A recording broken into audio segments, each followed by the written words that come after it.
আলামিন মুস্তাগফিরলি ফাগফিরালা। আমি আল্লাহর কাছে তওবা কর, বান্দা অন্যের হক তো তুমি নষ্ট করলা না। ও বান্দা, নামাজ তো আর বাদ দিয়ে মদিনাওয়ালা নবীরে কোন কষ্ট দিলা না।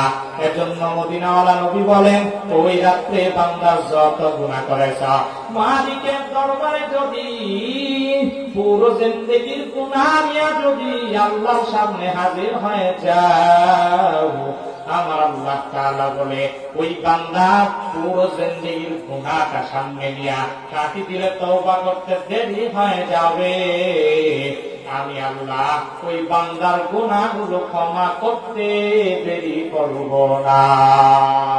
ইয়া ইলাহি তো মেরা মাবুদ হ্যায়, ইয়া ইলাহি তো মেরা মাশুক হ্যায়, ইয়া ইলাহি মুझसे मुझको दूर कर, ताकि देखो मुझ में तुझको एक नजर।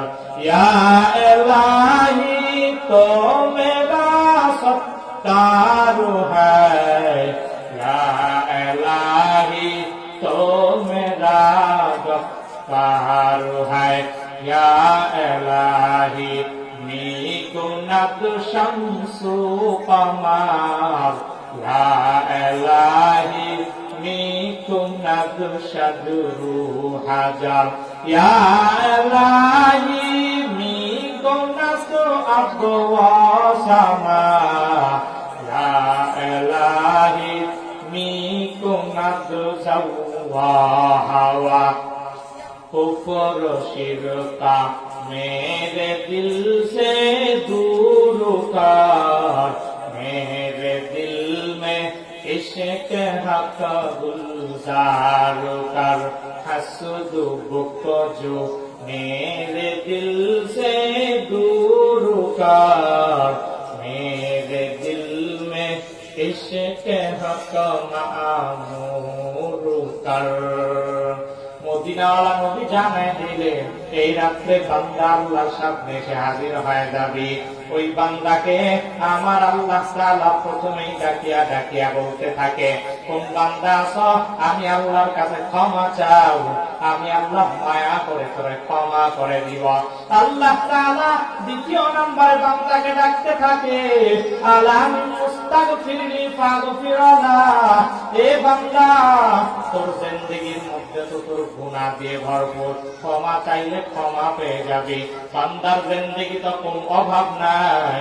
আমার আল্লাহ তাআলা বলে, যেই বান্দা জিন্দেগি ভরা অভাব, আমি আল্লাহর কাছে তোর অভাবের জন্য দোয়া কর, আল্লাহ আমার বাড়িতে খাবারের মতো চাল নাই, ডাল নাই, আমারে তুমি অভাব থেকে মুক্ত করে দাও। আয় আল্লাহ, আমার বড় অভাব, আমার সন্তান নাই, আল্লাহ ছেলে দাও নাই, ছেলে দিয়ে কলিজা ঠান্ডা করে দাও। আয় আল্লাহ, মেয়ে দাও নাই, মেয়ে দিয়ে কলিজা ঠান্ডা করে দাও। আমার আল্লাহ তাআলা বলে, ওই বান্দা আমার কাছে চাইতে দেরি হয়ে যাবে, আমি আল্লাহ ওই বান্দার মনের বাসনা পূরণ করতে দেরি করব না। अल्लाह अल्लाह क्या मुबारक नाम है, अल्लाह अल्लाह आशिकों का काम है, अल्लाह अल्लाह पीछे शीरीन सुनाम शिरशा करनी कुनत जानम तमाम। अल्लाह अल्लाह तो मेरा माबूद है, अल्लाह अल्लाह तो मेरा माशूक है। এজন্য বান্দা ওই রাত্রে নামাজে দাঁড়ায় যাও। ওই বৃহস্পতিবার দিবাগত রাত্রি বান্দার জন্য কত দামি হয়ে গেল। ওই রাত্রে তুমি দোয়া করে নাও, ওই রাত্রে বান্দার নামাজের মধ্যে দাঁড়ায় যাও, ওই রাত্রে আল্লাহর কাছে ক্ষমা চাও। তোর বান্দার জিন্দেগিতে যত গুনাহ আছে আল্লাহ ক্ষমা করে দিবে।